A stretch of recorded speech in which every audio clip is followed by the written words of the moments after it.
सुषुप्त एव स्वम देवता रूपम जीवत्व विनिर्मुक्तम दर्शयिष्यामीत्याह।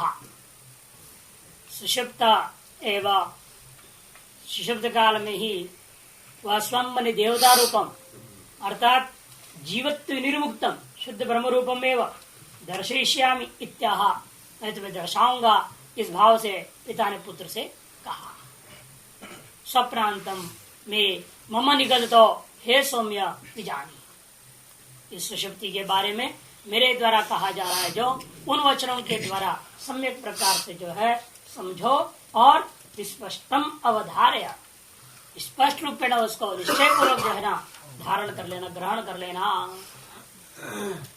कदा स्वप्रांत बहुत ही तिचते ये सुषुप्ति कब होता है मैंने कब हो रहा है ये तो कोई निश्चय नहीं है ना कि रात में ही होगा कि दिन में होगा कि कब होगा। किसी भी समय हो सकता है। विचार कल भी हो रहा था पाठ के विषय भी हो सकता है। इसलिए कदे कदा मैंने जब लोग कहें ये सो रहा है तब और कोई रास्ता ही नहीं। इस समय फिक्स हो है क्या सुषुप्ति अवस्था का। इसलिए कहते हैं यत्र मन यस्मिन् काले एतन नाम भवति पुरुषस्य स्वप्स्यतः। सोते हुए पुरुष के अंदर इसको लेकर के यह प्रसिद्ध जो नाम का प्रयोग होने लग जाए जिस समय में वह समय सुषुप्त है ऐसे समझो। प्रसिद्धम ही लोग है लोक में बात प्रसिद्ध भी है कहते स्वपिति सोता है। जब लोग कहेंगे ये सोता है ये सो रहा है तो उसी समय सुषुप्त अवस्था में है ऐसे समझो।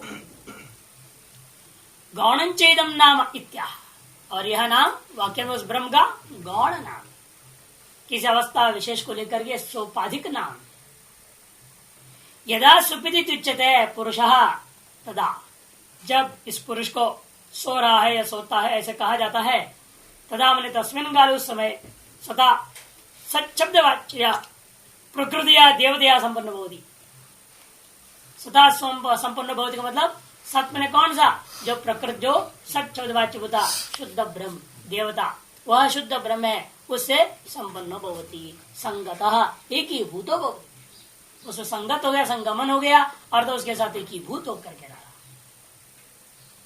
मनसि प्रविष्टम मनादि संसर्ग कृतम जीव रूपम परित्यज्य स्वम सद रूपम यत् परमार्थ सत्यम अपीतो अपिगतो भवति इति स्वम अपीतो भवति। मन में प्रविष्ट होकर के मन आदि संसर्ग कृत जो उसकी जीव रूपता थी उसको परित्याग करके वह अपना जो सत्य रूप है जो परमार्थ सत्य रूप है उसमें अपीतो अपिगतो भवति। अतः तस्मात् स्वपिति इति एनम आचक्षते लौकिकाः। इसे लौकिक पुरुष लोग जो है इसको स्वपिति इस नाम से कहा करते हैं। उसी बात को अब व्युत्पत्ति के आधार पर विसिद्ध करेंगे। ये तो लौकिक प्रसिद्धि के आधार पर अर्थ घटा दिया और संश्रुति व्युत्पत्ति भी दे रही है। सम आत्मान यस्माद अपीतो भवति जिसलिए वह अपने आत्मस्वरूप में लीन हो रखा है उसमें एकीभूत होकर के रह रहा है। गुणनाम प्रसिद्ध तो स्वार्थ प्राप्त गम्यति अभिप्राय। यद्यपि गौण नाम है प्रसिद्धि के आधार पर उसके बावजूद भी उसका स्वार्थ प्राप्ति गम्यते जो अपने आत्मस्वरूप की प्राप्ति हो गया है ये उस नाम से भी लौकिक प्रसिद्ध रूढ़ गौण नाम से भी ये अर्थ ज्ञापन हो रहा है। कथम पुनर्लौकिका नाम प्रसिद्ध स्वात्म संपत्ति जागृत श्रम निमित्तोद्भवत्वात् स्वापस्य इत्याहुः। ये लौकिकों के अंदर स्वात्म संपत्ति की प्रसिद्धि का आपने कैसे कह दिया क्योंकि लोक में तो यही प्रसिद्धि लग रहा है जागृत खूब मेहनत किया थक गया इसे नींद आ गई ऐसे लोग व्यवहार करते हैं है ना। जो स्वात्म संपत्ति ही कथम प्रसिद्ध है लौकिका नाम क्यों क्योंकि जागृत श्रम निमित्तोद्भवत्वात् स्वात्पस्येत्याह। क्योंकि जो स्वाप है लौकिकों का कहना है जागृत के श्रम निमित्त की हुआ जागृते ही पुण्य निमित्त सुख दुख आदि अनेक आयासान भवात श्रांत भवति। जागृत काल में पुण्य निमित्त सुख दुख का अनेक प्रयास जो प्रयास के कारण से अनुभवजन्य श्रम उसके अंदर होता है।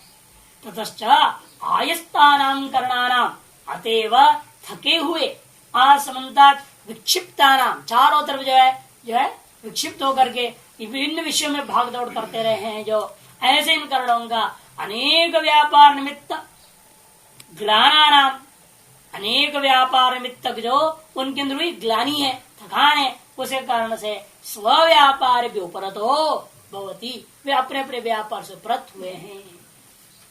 श्रुति भी प्रमाण है, श्राम्यत्येव वाक् श्राम्यत चक्षुरित्यमादि, वाणी थक जाती है, चक्षु थक जाता है, ऐसा अपने अपने व्यापार रहित होकर के अपना कारण तो मन में लीन होंगे और मन आत्मा में लीन हो जाएगा। तथा च गृहीता वाक् गृहीतम चक्षु गृहीतम श्रोत्रम गृहीतम मन इत्यमादि करणानि प्राणग्रस्तानि प्राणे एको अश्रांतो देहे।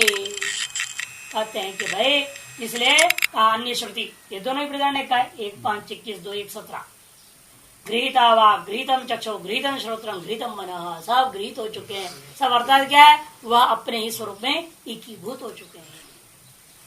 इत्यमादीनि करणानि, इस पर समस्त कर्ण जो है ना प्राणग्रस्तानि होते। और प्राण कौन है, ब्रह्म। प्राण शब्द वाच्य ब्रह्म लेना है। प्राण एको अश्रांतो देहे कुलाये जागृति, और ये भी कहा इसलिए वह प्राण ही एकमेव द्वितीय तत्व है जो बिना थके ही इस शरीर के अंदर निरंतर जगा हुआ रहता है। तथा जीव श्रम अपनुत, अब आगे ना असली बात में पहुंच रहे हैं। लेकिन जब थकने में से नींद नहीं आई, लेकिन थकान को दूर करने के लिए जीव क्या करता है, अपना स्वरूप में चला जाता है। तथा जीव श्रम अपनुत स्वम देवता रूपम आत्मान प्रतिपदते, वो अपना देवता स्वरूप जो आत्मा को वो प्राप्त हो जाता है। नहीं करता है तो क्या है, जैसा ऑपरेशन आदि होने के बाद क्या करते डॉक्टर लोग, उसको दवाएं देते रहते, अपने स्थिति में पड़ा रहे हमेशा, इनकी फिर आ जाता है, फिर यहाँ बेचैनी हो जाती है, शरीर में काट छाट हो रखा है, परेशानी हो जाएगी, इसलिए फिर उसको डाल देते हैं ताकि पूर्ण रूप में ना बैटरी तब चार्ज होएगा ना ढंग से, जब पूरा शरीर स्वस्थ हो। इसे रोगियों को सुला दिया जाता है, इसको सोने, सो रहे हैं तो उसको मत जगाओ। इसलिए प्राइवेट वार्ड बन गए नहीं अस्पतालों में, उसे बंद रखो। और कई अस्पताल में तो बहुत सख्त नियम होता है, कोई मिलने नहीं जा सकता है, मिलने वाले कोई नहीं रहते, एक व्यक्ति वहां बैठा रहकर चुप हो गए मौन मरीज के पास। कोई भी जरूरत पड़ जाए, कुछ बजे तो बटन दबाओ, वो आएंगे नर्स लोग। क्यों ऐसे किया, क्योंकि अब उस समय इंद्रियों की जो दुर्वस्था है वो थोड़ी सी नींद से ठीक होने वाला, नित्य आपका नींद है उतने से सही होने वाला वो नहीं है। बहुत ज्यादा खराब हो चुका है, रप्चर हो चुका है, जैसे पंक्चर हो गया टायर, क्या करोगे है? पंक्चर लगवानी पड़ेगी ना कहीं, और जितने देर लगेगा तब तक खड़े रहो। ये तो है तुम साइकिल में बैठे रहोगे तो पंक्चर लगा देगा क्या? अरे तुम्हें जमीन पर उतरना पड़ेगा। अब वो अपना खोलेगा, डालेगा, कहाँ है देखेगा, समझेगा, तब चिपकाएगा, तब करेगा ना काम। समय कितना लगता है? उतने देर तक आप गए चुपचाप पड़े रहे, खड़े रहे। उसी प्रकार वहां पर भी होता है। ज्यादा यदि खटपट हो गया इंद्रियों में तो अधिक समय आपको नींद में न भी जा सके, नींद में डालना पड़े, तभी उसमें हुआ जो जख्म है, जो श्रम विशेष है वो दूर हो सकता है। सामान्य श्रम है वो तो भाई थोड़ी देर सोने योग निद्रा का अभ्यास ही निवृत्त हो सकता है। विशेष श्रम हो जाता है वो तो स्टेज पर बैठे बैठे भी सोते हुए बहुतों को देखा हो जाता है। इसलिए जितना सो रहे वो भी कम पड़ रहा है, तो इसलिए वहां भी उन्हें सोना पड़ रहा है। कहीं तो पाठ में सोते हुए हमने देखा है, क्योंकि क्या करें, वो श्रम जो है सामान्य नींद निद्रा के द्वारा दूर नहीं हुआ। इसलिए यहाँ पर कहते हैं ये जीव अपने स्वर में क्यों जा रहा है? केवल इंद्रियों का अपने व्यापार से उपरम होने मात्र श्रम दूर नहीं होता। इंद्रियां अपने व्यापार को छोड़ दें, इतने मात्र से उपरम मैंने व्यापार तो थकान दूर नहीं होगा। तीसरे कहते तब तदा जीव श्रमापनुत्ते स्वम देवता रूपमात्मनम प्रतिपत्ते नान्यत्र स्वरूपावस्थान श्रमापनोदस्या युक्त प्रसिद्धिर लौकिका नाम स्वम्य अपनी तो भवती। क्योंकि स्वरूपावस्थान से अन्यत्र किसी भी स्थिति में जाने के बाद श्रम का पुनरुद्भव हो नहीं सकता, श्रम का दूर नहीं हो सकता। इसलिए युक्त ही है जो लौकिकों में यह बात की प्रसिद्धि सम्यपित भवती थी। यानी ये विचार गलत है कि वो केवल श्रम को, इंद्रियों को उपराम करने में से श्रम दूर हो गया, ये समझना गलत है। इंद्रियों के उपराम के पश्चात जीव जब अपने स्वरूप में अवस्थान नहीं होता तब तक और कोई रास्ता नहीं श्रम को दूर करने का। दृश्यते ही लोगे चुराज रोगग्रस्तानां तद विनिर्मोके स्वाप्त स्थानां विश्रमणम। जैसे जो राज रोगग्रस्त है वो लोग अपने उस रोगों से मुक्ति पाने के लिए क्या करते हैं? स्वात्मस्थ हो जाते हैं, तो दवाई लेकर के सो जाते हैं।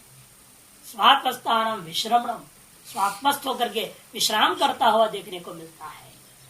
तद्दध्यापि युक्तम, उसी प्रकार यहाँ पर भी है, ऐसे समझे। और उसमें और दृष्टांत से भी आगे कहेंगे तथा श्येन वा सुपर्ण व विपरीपत्य शांत इत्यादि श्रुतेश्च इतने श्रुतियां भी इसमें प्रमाण है कि शेन पक्षी या अन्य कोई भी पक्षी आदि हैं, वे जो है इधर उधर दौड़ते साथ दसों दिशाओं में थक जाते हैं तो वापस लौट के अपने घोंसले में बैठ जाते हैं। उसी प्रकार ये जीवात्मा भी अपने इंद्रियों के द्वारा विषय रूपी देशों में दौड़ दौड़ कर थक जाता है। जब लौटता है तो अपना जो मूल कारणभूत स्वरूप तत्व है उसी में लौट के विश्राम को प्राप्त करता है। सयता शकुनी सूत्रेण प्रबद्ध दिशम दिशम बदित्वा अन्यत्र आयतनम अलब्ध्वा बंधनम एव उपश्रयता एवमेव खलु सौम्य तन्मनो दिशम दिशम बदित्वा अन्यत्र आयतनम अलब्ध्वा प्राणम एव उपश्रयते प्राणबंधन गुंहि सौम्य मन इति। सयता शकुनी, पक्षियों को पकड़ने वाला। ये शकुनी घातक होता है, पक्षियों को पकड़ने वाला। वो पकड़ लिया जिस पक्षी को और घायल आदि किए बिना ही जाल में फंस गई तो उसे क्या करता है? उसके पैर में धागा बांध देता है और अपने अंगूठी में कहीं न कहीं धागा बांध दिया उसके दूसरे किनारे और पकड़ रखता है, उसको छोड़ देता है, उड़ता है। उड़े कहाँ तक उड़ेगा? जितनी लंबी रस्सी होगी, धागा जितना लंबा होगा उतना ही तो उड़ेगा वो। लेकिन हो सकता है चलो यहाँ कोई रुकावट है, लौटता है, फिर इधर उड़ता है, फिर इधर उड़ता है, दसों दिशा में दौड़ता है, ऊपर नीचे थक करके फिर उसी अंगूठे के ऊपर बैठ जाता है। उसी प्रकार जो है कुछ ज्योतिषी होते हैं सड़क पर बैठने वाले, तोता वोता को रखते हैं, कबूतर तोता इत्यादि, वो भी ऐसे ही कर। वो जो डिब्बा होता है उसमें जो सांखल होते मैंने लगे रहते हैं लोहे का, उस पर उसको एक तरफ बांध देते, दूसरी तरफ से पैर बांध अभ्यास करा देते। अब वो इसके दिमाग में ऐसा आपकी जैसे भ्रांति है वैसे उसके भी दिमाग में आ गया, उसके दिमाग में आ गया बस मैं इतनी उड़ सकता हूँ, इससे आगे उड़ ही नहीं सकता। 2-3 फीट जितना है बस उतना ही मेरा उड़ने करने का ऐसा दृढ़ कर लेता। उसके बाद क्या करेगा? उसको दाना नहीं देगा, भूखा रख करके फिर इधर थोड़ा बाहर दाना देगा, उधर कागज के अंदर रख देगा और क्या करेगा? दाने का गंध पकड़ के वो ढूंढेगा, भूखा है ना बहुत, ढूंढेगा, इधर उधर करेगा, उसमें से निकालेगा, फिर देखेगा हाँ इसके अंदर दाना, दाना खाएगा। ऐसे करते करते ऐसा आदत करा दिया, जब भी बाहर आए दाना ढूंढने के चक्कर का वो कागज को निकाल ही देगा। अब हाँ आपका ज्योतिष ओके देखो तोता ने निकाला है तो आपका ये जीवन है। हर बार उसी से कराओ, रोज अलग अलग आएगा,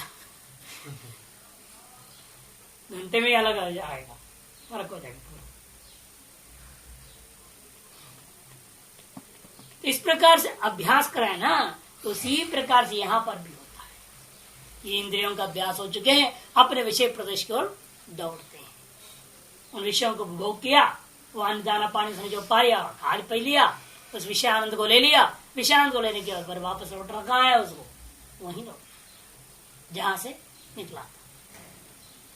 इसे जितने भी आप प्रकृति आनंद को पाइए, विषय आनंद को पाइएगा, अंत पर लौटना तो अपने अंदर ये अनावश्यक चक्कर है लोगों की, जो है अब वो देखना बाकी, ये देखना बाकी। आप रात का वशा जाना पड़ जाए तो पता लगता, प्लानिंग करके स्वयं जाना ही है होगा। जैसे राजा राम महाराज फोन कर रहे, क्या करे, जाना पड़ेगा लग रहा। अरे तीर्थ यात्रा तो नहीं है ना, वो तो उनके आश्रम में जाना। वो आश्रम बना लिए हैं तो परेशान है। तो चलो भाई जाके आते हैं, क्या करें। लेकिन पता नहीं कब जाने को होगा, अभी तो प्रेशर बन रहा है। तो ऐसा हो जाएगा तो बात अलग है। भाई चले गए हैं, चलो उन्होंने अपने किसी मंदिर में ले गए, चलो भाई तेरी मर्जी है, चल देते। ऐसे पहले वैसे एक बार स्वास्थ्य खराब हुआ, आराम करने के चक्कर में गए और वहां महाराष्ट्र सब ज्योतिर्लिंगों में घुमाते और हालत खराब कर दी। अब क्या करें, फिर हम तो उपाय ढूंढा गया। वैसे 7 दिन कोई प्रवचन के बहाना बना, और क्या कर सकते, नहीं तो घुमाते रहेंगे, दौड़ाते रहेंगे, यहाँ चलो वहां चलो, नहीं। फिर राजा राम जी ने बालावाड़ी में बिठा दिया, 1 हफ्ता आप यहाँ बैठी, तो फिर ठीक हो गया। तो अचानक हो जाए, किसी अन्य कारण से हो जाए तो बात अलग है, लेकिन नहीं उसी के लिए ही जाना है, वो गलत है। तो यथा श्यनवास पूर्णवाक्य, इसलिए मंत्र में आया सहता शकुनी सूत्रेण प्रबद्ध, सूत्र से धागे से बंधा हुआ है। दिशम दिशम पतित्वा, उड़ उड़ करके 10 दिशाओं में, अन्यत्र आयत्र मलब, कहीं भी उसको विश्राम का आश्रय प्राप्त नहीं हुआ। तब बंधन में उपश्रय है, जहां उसका बंधन का कारण बना हुआ था उस स्थान पर आकर लौट के बैठ जाता है, उसे अंगूठे पे बैठ जाएगा, या जिस लकड़ी आदमी बांध रखे वहीं आ जाएगा। एवमेव खलु सौम्य तन मनो, इसी प्रकार से सौम्य वह मन भी है। दिशम दिशम पतित्वा, विषयों के मार्ग की ओर, इंद्रियों के मार्ग में दौड़ दौड़ के जाता है, और अन्यत्र आयत्र मलब्ध्वा, और अन्यत्र कहीं लेकिन बाहर विश्राम को प्राप्त हो नहीं कर पाता है। प्राणम में उपश्रयते, अंत प्राण रूपी परा देवता है, शुद्ध ब्रह्म है, प्रस्वरूप तत्व है, उसको ही वो उपासना करता है। इसलिए प्राण बंधन में सौम्य मन थी, इसलिए प्राण बंधन में सौम्य मना। प्राणमयम नहीं, पहले अन्नमयम ही मना कहा है ना, और अब प्राण बंधनम का है। प्राण है मूल कारण जिसका, और प्राण कौन भी सत्य है, ब्रह्म आत्मा। तत्र अयम दृष्टांत यथोक्त अर्थ है, यथोक्त अर्थ यह दृष्टांत है। स यथा शकुनी पक्षी शकुनी घातकस्य हस्तगतेन सूत्रेण प्रबद्ध पाशितो, जिस प्रकार कोई शकुनी मैंने पक्षी विशेष कोई भी हो, शकुनी घातकस्य दीर्घ है ना, उसको काट देना, शकुनी घातकस्य, शकुनी को घात करने वाला आदमी ने क्या किया, हस्तगतेन सूत्रेण, उसने अपने अंगूठे में बांध दिया है, एक तरफ हाथ को में सूत्रेण, उस सूत्र के द्वारा प्रबद्ध पक्षी, बद्धा हुआ कौन अभी, दूसरी तरफ से पक्षी, वह पक्षी पाशिता, इस तरह से उसको भी जो भी पहले पास से बांध लिया गया, पास से पकड़ लिया गया। दिशम दिशम बंधन मोक्षार्थी, अपने उस बंधन स्थान से मुक्त होने के चक्कर में वो क्या करता है, यद सन प्रति दिशम पतित्वा, प्रत्येक दिशा की ओर दौड़ता है। उसकी भ्रांति है, वही उसका अपना स्वरूप है, वही मोक्ष रूप है, ये समझता नहीं, और बाहर दौड़ता है, मोक्ष चाहता है। बंधन जो अपना स्थान है उससे मुक्ति पाने, वहां तो बांध ही दिया गया है, इसलिए उसका तो वास्तविक बंधन था, उसे मुक्त होने के लिए उड़ना चाह रहा है। यानी यहाँ कहाँ बंधन था स्वरूप में, फिर क्यों बाहर उड़ना चाह रहे विषयों में। यहाँ तो जहां बंधे वास्तव स्वरूप का बंधन है वो तो मुक्ति मोक्ष रूप ही है, लेकिन उससे अलग हमें मुक्त होने कोई और कोई जरूरत ही नहीं, व्यर्थ का ये विषयों की ओर दौड़ता है।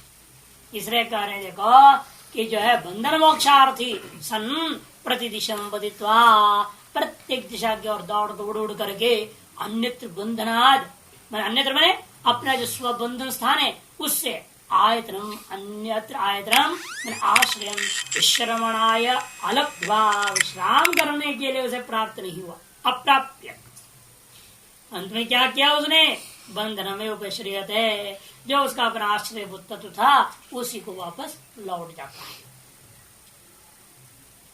एवमेव यथा अयम दृष्टांत खलु हे सौम्या, जिस प्रकार से सौम्य यह दृष्टांत तुमने सोचा समझा है, ठीक उसी प्रकार से तन्मनः तत्प्रकृतम षोडश कलम अन्नोपचित मनो निर्धारितम, जो षोडश कला वाला है, अन्न से उपचय को प्राप्त और अपचय को प्राप्त करने वाला है, ऐसा जो प्रकृत मन है, जिसको निर्धारण की, जिसके स्वरूप को आपने जिस उपाधि में तत्प्रविष्ट तस्तः तदुपलक्षितो जीव, जिस उपाधि में प्रविष्ट होकर वह ब्रह्म तादात्म्यापन्नता को प्राप्त होने के कारण से उसी मनुर्व उपाय से उपलक्षित होकर के वह ब्रह्म का नाम जीव पड़ गया था। तन मन इति निर्दिशित है। यहाँ जीवात्मा को ही मन शब्द से कहा जा रहा है। उसी जीव को मन इस शब्द से यहाँ निर्देश किया गया है। दृष्टांत क्या है? मंचाक्रोशनवत, मंचाक्रोशनवत। मंच जो है आक्रोश कर रहा है, गुस्सा कर रहा है। क्यों ऐसे बोल दिया? मंच पे खड़ा हुआ आदमी गुस्सा से चला रहा, इसलिए कहा दिया मंच ही गुस्सा करना है। उसी प्रकार से मनोपाधि से जीव जो है अपने स्वरूप की ओर जा रहा है विश्राम करने के लिए, कह दिया मन ही जा रहा है करके व्यवहार हो गया। उपाधि में ही उपहित का अभेद करता व्यवहार जैसे लोक में देखा गया, मंचाक्रोशंती, तदुत यहाँ पर भी व्यवहार हो गया है, मन गया ऐसे कह दिया गया। न मनाक्योपाधिर जीव अविद्या काम कर्मोपदिष्टाम दिशम दिशम सुख दुख का लक्षण जागृत स्वप्रयो पदित्वा गत्वा अनुभूय मनाक्य उपाधि ही, वह मन नामक जो उपाधि है से उपाधि वाला है जो जीव। मनाक्य उपाधि यस्य स जीवो, वह जीव ने क्या किया? अविद्या काम कर्मोपदिष्टाम, अविद्या की अस्वगत स्वस्वरूपगत रूप की अविद्या विषय अविद्या के कारण जन्य स्वनिष्ठ जो कामना था, उपाधिनिष्ठ जो कामना है, उसी कामना जो कि कैसे है? कर्मोपदिष्टान, स्वकर्म के द्वारा उत्पन्न कर लिया गया था, जो उनका भोग करने के लिए दिशम दिशम सुख दुख का लक्षणाम, स्वकर्म स्विद्या काम कर उपदिष्टाम सुख दुखादि लक्षण, सुख दुखादि रूपा चीज को जागृत स्वप्न पदित्वा, जागृत स्वप्न दो अवस्थाओं में दौड़ करके दिशम दिशम पदित्वा का अन्वय कर लो। दिशम दिशम पदित्वा गत्वा अनुभूय इत्यर्थः, विभिन्न विषयों का अनुभव करके ऐसा ही अर्थ लेना चाहिए। अन्यत्र सद आख्यात स्वात्मनः, अन्यत्र आयतरम अलब्ध्वा, अन्यत्र मैंने स्वस्वरूप से भिन्न बाई किसी भी विषय में विश्राम का आशय को न प्राप्त करते हुए आश्रम विश्रमण स्थानम अलब्ध्वा प्राणम एव, प्राण को ही प्राणेन सर्व कार्य करणाश्रयेण उपलक्षिता, प्राण इत्युच्यते सदाक्या परादेवता, स्पष्ट हो गया। यहाँ श्रुति प्राण के शब्द के द्वारा किसको ले रही है? शुद्ध ब्रह्म को। कैसे? सर्व कार्य करण का आश्रयेण उपलक्षिता प्राण, समस्त कार्य करण संघात के रूपी आश्रय से उपलक्षित यह प्राण इत्युच्यते सदाक्या परादेवता, सत नाम का जो ब्रह्म परमात्मा ही है। प्राणस्य प्राणम केन परिषद, है ना? और बृहदारण्यक में भी आया प्राण शरीरो भारूप, छांदोग्य का ही इत्य श्रुदय है। अतस्ताम देवताम प्राणम प्राणाख्याम एव उपश्रयद है, इसलिए वह प्राण नाम से भी कहा जा रहा है। जो अपना स्वरूप आत्मा है जो ब्रह्म, उसी को अंत में आश्रित कर लेता है, अर्थात उसमें एकीभूत हो जाता है, उसके साथ ऐक्यता को प्राप्त कर जाता है। प्राणो बंधनम यस्य मनसा तत् प्राण बंधनम ही, प्राण बने वह ब्रह्म ही है, बंधन स्थान जिसका, ऐसा जो मन है, मनसा किसका है?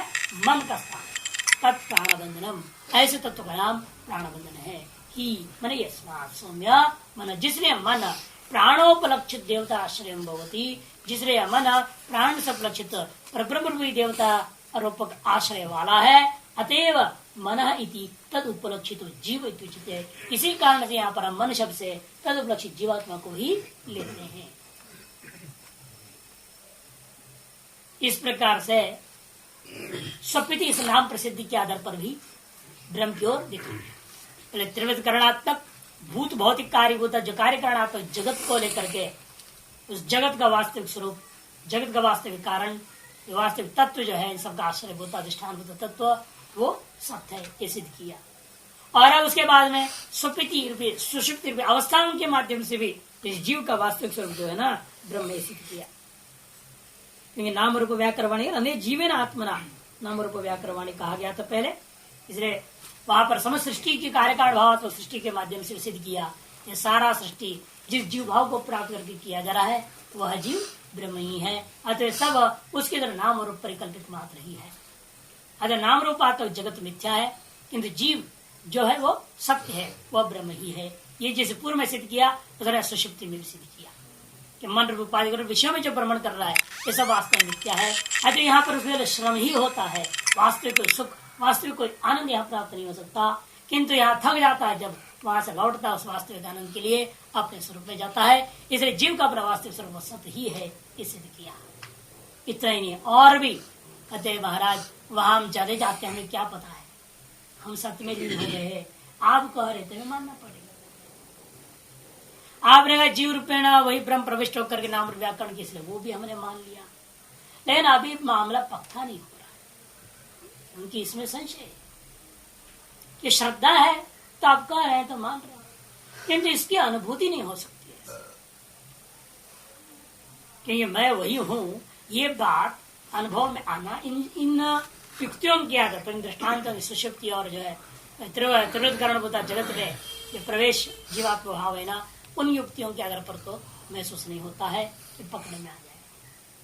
तब श्वेत कहते अच्छा इन सूक्ष्म माध्यम से तुम ग्रहण नहीं कर पा रहे तो और स्थूल में जाओ, भूख लगती है ना, हाँ बस भूख नाम का चीज है ना, बस इसका मूल कारण वही आत्मा ही। प्यास लगती है, हाँ प्यास लगती, तो उसका भी मूल कारण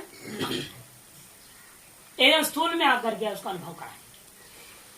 अशना पिपासे नेसु विजानीति यत्र पुरुषो यत्र पुरुषो अशिशिषति नाम आप एव तत्शीतम नयन्ते तद यथा गोनायो अश्वनाय पुरुषनाय इत्येवं तद अपाचक्षते अशनायेति तत्र तच्छुंगम उत्पदगुं सौम्य विजानीहि नेदम मूलम भविष्यन्तीति।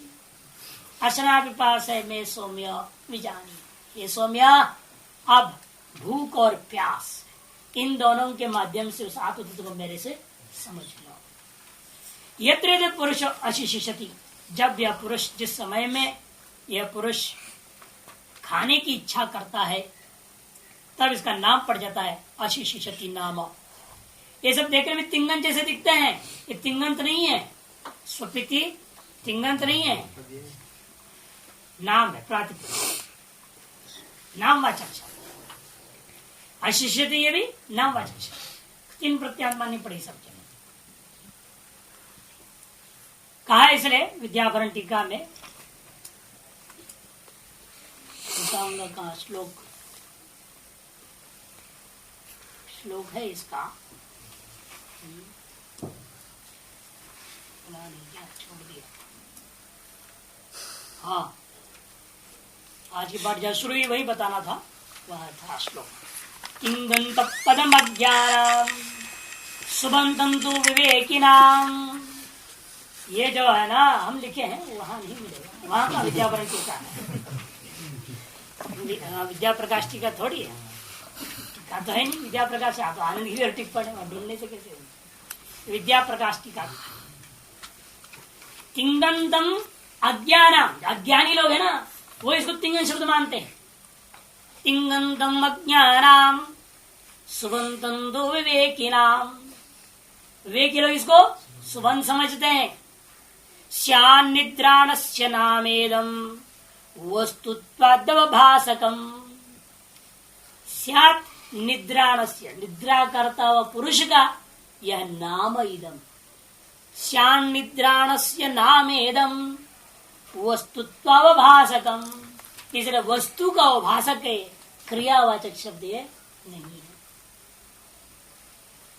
तिंगंत पदमज्ञानाम सुबंतंतो विवेकिनाम श्यान निद्राणस्य नामेदम वस्तुत्वावभासकम। ऐसे विद्या प्रकाशकार ने कहा है कि वास्तव में तिंगंत शब्द ना समझिए, अज्ञानी लोग ऐसे सोचते हैं जो वो समझते तिप प्रत्यांत है, सन हो रखा है अशिशिषति, ये ऐसे करके भ्रांति में पड़ जाते हैं। तिच संज्ञाया सूत्र, तिच संज्ञाया, तिच और क्ता दो प्रत्यय होते हैं, तिच संज्ञाया उससे चित्त भी ती दिख रहा है, तो चित्त है और कित हो जाता है, गुणाधिकारी से नहीं होता है तो ऐसे दिखाई देता है, इंगन जैसा लगता है। अच्छा, तब कहते ठीक है, तो अशनाया, अशना और पिपासा, इन दो को मेरे से समझोगे, इसके लिए तुम उसको समझ पाओगे। इसका नाम अशिष्यति जिस समय पड़ता है तब आप एव तद अशितम नयंदे, तब आप एव तद अशितम नयंदे, उस समय वो जो खाता पीता है उसको जल क्या करते हैं, उसे खाए हुए को नयन करते हैं, इसलिए इसका नाम क्या पड़ गया, अशनाया। अशा माने खाना, उसको नयन करने वाला, अशनाया, उसी को अशना या को लोप कर दे छांदस और अशना नाम रख, जैसे गो नाय, गौ को नयन करने वाला, आप तद अशितम नयन तद यथा दृष्टांत क्या है, गोनाय, अश्वनाय, पुरुषनाय, इसी प्रकार से अशनाय स्त्रीलिंग है ना, आप इसी कारण से अशनाय पुल्लिंग करोगे तो अशनाय बनेगा, जैसे गोनाय, अश्वनाय, अशनाय पुल्लिंग में, लेकिन आप होने के नाते उन्होंने अशनाय स्त्रीलिंग इत्यंतदभ आचक्षते, इसे जल का नाम हो गया अशनाय इति। तत्र चुंगम उत्पत्ति गुम सौम्य विजानी, अब जो है ना वह यह जो अंकुर उत्पन्न हो गया है उसको भाई कहां से आया है अंकुर, उसको समझो, इसका बीज कौन है,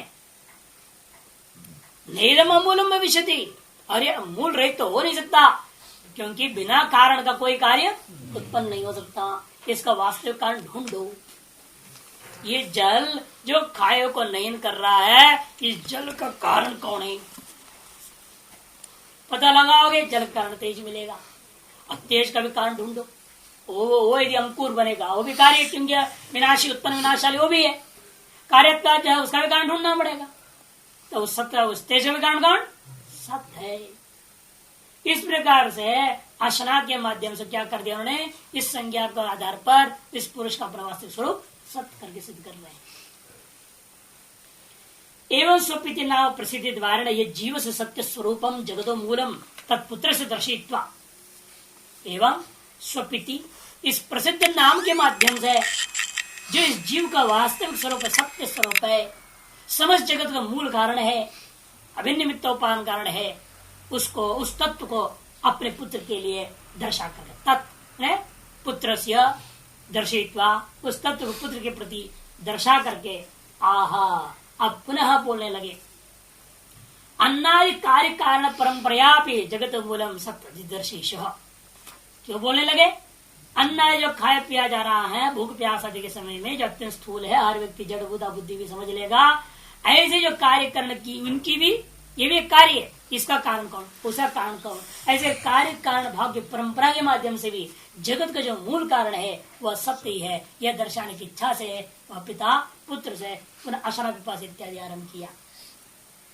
अशना पिपास अशितुम इच्छा अशना, या लोपेना, या का लोप करके बोल दिया जा रहा है, ये तो शब्द क्या बनता है, अशनाया, अशम ये किंचित अशनम कृतम तन नयति इति अशनाय, अशभोजने धातु है, जो खाते हो अश, उसको नयन करने वाला, ऐसे अशनाय स्त्रीलिंग है, अशनाया बननी चाहिए, अब अशना कैसे कर दिया आपने, अरे या कलो कर दिया,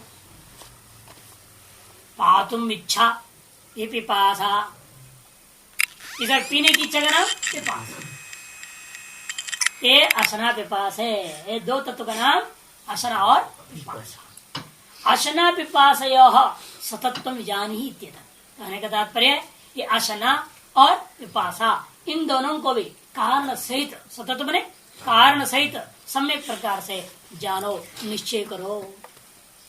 यत्र यस्मिन् काले एतन्नाम पुरुष भवति, अर्थात जिस समय में पुरुष का यह नाम पड़ जाता है, क्या नाम, अशना अथवा पिपासा। पहले अशना को लेंगे, किम तक अशिष्यत, अशिष्यति मैंने अशितुम इच्छति, किम तक क्या नाम है उसका, यत्र एक नाम पुरुष होते, आपने कहा ना, जिस समय में पुरुष का यह नाम हो जाता है, क्या नाम हो जाता है, किम तक प्रश्न डाला, जवाब देते हैं अशिशिषति, ये नाम है। अशिशिषति नाम कैसे पड़ गया? फिर अशितुम इच्छति थी, अशिशिषति बन गया। लेकिन वित्पत्ति जैसे करे ना, ये लगता है तिंगंत है, अशितुम इच्छति थी, अशिति सन्नंत प्रयोग हो गया, ऐसा लगता है। इसलिए स्पष्ट किया कि नहीं, ये सब सन्नंत नहीं है, सन्नंत है ही है, किंतु सन्नंत करके आपने क्या कर दिया? प्रातिपदिक धातु बना कर उसकी प्रातिपदिक बना दिया, कृदंत बना दिया।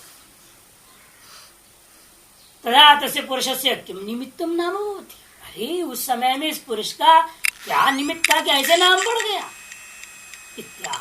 तो समझाते हुए कहने लगे, यत् तत्पुरुषेण अशितम अन्नम कठिनम पीता आपो नयन्ते द्रवीकृत्य रसादि भावेन विपीर्णमयन्ते तदा भुक्तम अन्नम जीर्यते। जब पुरुष के द्वारा जो कुछ भी खाए वो ठोस पदार्थ हुआ करते हैं, वो ठोस पदार्थ करते क्या है? आपके पिए हुए पानी उसको पचाता है, अंदर में आग है, पेट में आग है, और इधर पानी डाला तो ठोस पदार्थ ढंग से पचेगा। जितना वो पचेगा बढ़िया से, उतना ही वो रस रूपेण सारा उनको विघटन करते जाएगा, है कि नहीं? ये यहाँ पर जो है मुख्य बिंदु है, विचार बिंदु, जिसको पकड़ लेता है। यदि ऐसा फिर शरीर सड़ जाना चाहिए, तो पानी रहेगा इसके अंदर। आप पानी पीते जा रहे, अन्न तो पचा तो रहा है, ठीक है, रस रूपेण बना दिया, विघटन कर सड़ा देना चाहिए इसको, ये ठोस है, ये इसको भी सड़ा दे। तब कहेंगे नहीं, वो जल को भी कौन नयन कर रहा है? तेज, वो उसका शोषण करता है, सुखाते रहता है। यदि वो न सुखाए तो शरीर सड़ जाए, 4 दिन के अंदर खत्म। इसलिए उसका भी ये भी एक कार्य है, इसका भी कारण ढूंढना पड़ता है। वो कार्य का भी अलग सत्य ना होता जब भस्म हो जाए शरीर। इस तरह से उसको ले जाने के लिए जान के बाद कहा जा रहा है, जो पिया हुआ जल है ना, वो इस अन्न को क्या करता है? द्रवीकृत्य, पहले उसको गला देता है, गला करके रसादि भाव विपरिणमयन्ते, और उसका रसादि भाव में जो पहले वर्णन कर चुके हैं, 3 स्थूल पुरुष हो जाएगा, टट्टी हो जाता है, और जो उसका सूक्ष्म है रस हो जाएगा, और जो अति सूक्ष्म वो मन बन जाता है, अन्नमय में सौम्य कहा जाए। तो इसलिए कहते हैं कि वो क्या द्रवीकृत रसा जो है विपरणमयन्ते तदा भुक्तम अन्नम जीर्यति, तभी कहा जाता है हमारा खाया हुआ अन्न पच गया। इसलिए अन्न को पचा के ले जाने वाला, सर्वत्र शरीर में व्याप्त कर देने और रसादि भावना कौन है? वो जल है। इसलिए उसका नाम जो है अशिष्यति पड़ा, और उस जल का नाम क्या हो गया? अशनाय, ये पड़ गया, अशनाया। अथच भवति अस्य नाम अशिष्यति गौणम, इसलिए इसका गौण नाम है अशिष्यति। जीर्ण अन्य अशितुम इच्छति सर्वोजंदो, इसलिए दुनिया में देखने मिलता है, जैसे जैसे आपका खाया अन्न जीर्ण हो जाता है, पच जाता है, फिर आपको और पुनः खाने की इच्छा होती है। यही देखने को सभी जंतुओं में देखने को मिला। तत्र अपाम अशित नेतृत्व, इसके समस्त क्रियाकलाप के अंदर आप क्या देखा? जल के अंदर जो है खाए हुए का नयन करने का स्वभाव देखा। जो हम खाते हैं इसको नयन करने का स्वभाव है, किसमें? अपाम, जल के अंदर। इसलिए आशनाया इति नाम प्रसिद्धम, इसलिए जल का एक नाम पड़ गया आशनाया। इत्ये इसी अर्थ को प्रकट करने के लिए दृष्टांत समझा रहा है, यथा गोनायो गाम नयति गोनाय, गाय को नयन करने वाले का नाम गोनाय। कौन है वो? इत्युच्यते गोपाल, गोपाल को ऐसा कहा जाता है। तथा अश्वान नयति अश्वनायो अश्वपाल इत्युच्यते, अगर अश्वों को नयन करने वाला है उसका नाम अश्वनाय होता है, जो अश्व को पालन करता है। पुरुषनाय पुरुषान नयति, सब पुरुषों को भेड़ बकरी से चला के ले जाने वाला कौन है वो? कहते राजा होगा या तो सेनापति होगा। ये तो सारी दुनिया को चला रहे, मनुष्य जो उनके बातों में आ जाते हैं। अब शुरू होएगा भाषणबाजी सारी दुनिया में, खूब धड़े कैसे सब पार्टी वाले सबको बेवकूफ बनाने लगे रहेंगे, सारी जनता को चला रहे हैं, मन माने उठा फटा नहीं, और बुद्धि किसी काम करती नहीं, विवेक ही नहीं। विचारहीन होकर व्यवहार कर जाते हैं लोग। इसलिए उस राजा को या सेनापति आदि को क्या कहा जाता है? पुरुषरायः। एवं तत्तदा आपः अपः आचक्षते लौकिकाः। इसी प्रकार से इस जल को लौकिक पुरुष भी नाम रख दिया है अशनाय इति विसर्जनीय लोपेन। या तो अशनाय पुल्लिंग भी बना सकते थे, कभी विसर्जनीय लोपेन समझो, अथवा पहले जैसे छांदस लोप या का ही लोप कर दिया समझो अशना,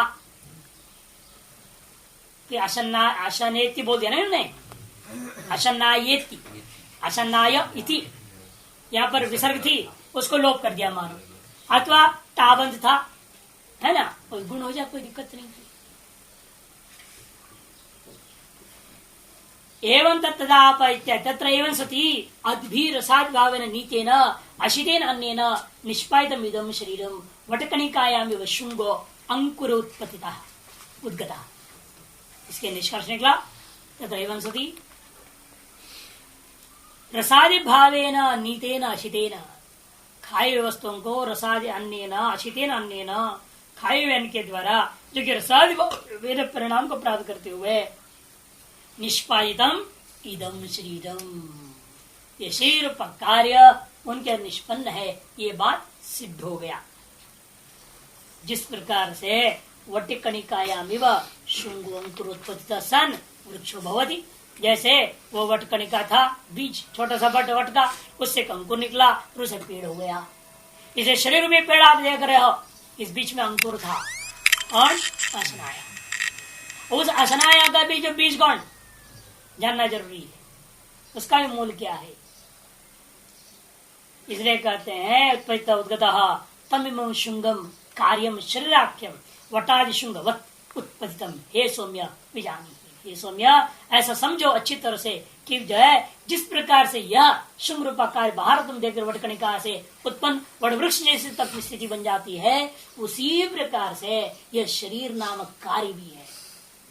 वटादि शुंगवत् उत्पत्तितम भवति, वटादि अंकुरों के समान जो है ना ये शरीर रूप अंकुर उत्पन्न ऐसे समझो। किम तद्र विज्ञेयम् इत्युच्यते, या क्या हमें जानना है? ठीक है आपने बता दिया, हमने मान लिया। कहते नहीं शृणुइदम् शृंगवत् कार्यत्वात् शरीरम नामूलम। बाह्य जैसे अंकुर होते हैं वो कार्य, वो कोई न कोई मूल से उत्पन्न होता है, कोई कारण उत्पन्न हुआ करता है। ठीक उसी प्रकार से यह शरीर भी यदि कार्य है वह नामूलम भवितुम अर्हति, मूल रहितम न भविष्यति, मूल रहित तो नहीं हो सकता है। इत्युक्तम श्वेत केतु हो, तब श्वेत केतु इत्युक्ता आह श्वेत, ऐसा कहने पर जो है श्वेत केतु कहा कि भाई वह मूल अवश्य जो कोई न कोई होगा, मूल कौन है वो बताइए। अध्ययन करना पड़ेगा बीच में। श्वेत केतु ने कहा तो उसका मूल का वर्णन करने आरंभ करते हैं। तस्य क्व मूलकं स्यात् अन्यत् अन्नाद् एवमेव खलु सौम्य अन्येन शुंगेन आपो मूलम अन्विच्छ अद्भि सौम्य शुंगेन तेजो मूलम अन्विच्छ तेजा सौम्य शुंगेन सन्मूलम अन्विच्छ सन्मूला सौम्यवाः सर्वा प्रजाः सदायतनाः सत्प्रतिष्ठाः। तश्वेत केतु ने कहा क्व तस्य मूलम स्यात् अन्यत्र अन्नात्, आपके कथन से स्पष्ट ही है अन्न ही इसका मूल कारण होगा, अन्य और कोई कारण नहीं शरीर का। क्योंकि अन्न ही सप्त धातु विभक्त होकर के तंग मांस रुधिराज पर्यंत शुक्र पर्यंत बन करके इस शरीर आकार को प्राप्त किया हुआ है। इसलिए अन्यत्र माने अन्न से भिन्न और कौन सा मूल हो सकता है। श्वेत केतु कहना है अन्न ही इसका मूल कारण, मेरे को समझ में आया। ठीक कहते हो बेटा, योमेव खलु सौम्य अन्येन शुंगेन आपो मूलम अन्विच्छ। लेकिन समझो अन्न भी तो उत्पत्ति विनाशाली है ना, इसलिए अनुरूपी अंकुरात्मक कार्य के आधार पर अब उसका भी कारण ढूंढो। आपो मूलम अन्विच्छ, अब वो कौन होगा? आप ही मूल हो जाएगा। फिर आपो मूलम अन्विच्छ, ठीक है, अद्विसो में शुंगेन, वो जल रूपी अंकुर है, उस कार्य के द्वारा उसका भी कारण ढूंढो। तो तेजो मूलम अन्विच्छ, अब तेज रूपी मूल पकड़ में आई, अब वो तेजो मूल तेजसा में शुंगेन, और तेज रूपी कार्य के माध्यम से भी आप उसका भी कारण ढूंढोगे तो क्या मिलेगा? सन मूलम अन्विच्छ, सन का मूल को भी ढूंढो, सन रूपी मूल को जान लो, अर्थात समझ लो, अनुभव कर लो। ये अन्विच्छ का तात्पर्य खोजो अर्थ नहीं लेना, अन्विच्छ का मतलब अनुभव करना, ऐसा ग्रहण कर लेना, इसका ये कारण है कि नहीं। तीसरे श्रृंगे ना आप मूलम अन्विच्छ, आप ही उसका मूल कारण से समझो, और आप रूपी कार्य से उसका कारण जानो, तेज को उसका कारण करके समझो, और तेज रूपी कार्य से उसका भी कारण ढूंढो का मतलब उसका कारण कौन है, उसे सत्य ही उसका कारण ऐसे जानो। सन्मूला स्वमिमा सर्वा प्रजा सदायतना प्रतिष्ठा। इसलिए निष्कर्ष निकला ये समस्त प्रजा, सारे प्रकार की जो शरीर आदि समस्त जगत ही जो है कहाँ है, इसका मूल कारण सत्य ही मूल कारण है इन सबका। सदायतना, और उत्पत्ति ही वहां से हुई नहीं, स्थिति काल में भी ये सत्य रूपी आयतन में ही रहते हैं, और जब इनका विनाश होता है तो सत्य में अंत में प्रष्टित हो जाते हैं। अर्थात उत्पत्ति लय तीनों ही कालों में सत्य ही इसका स्वरूप होता है, अतः वास्तविक सत्य ही सत्य है और अन्य सब मिथ्या है, ये सिद्ध हो गया।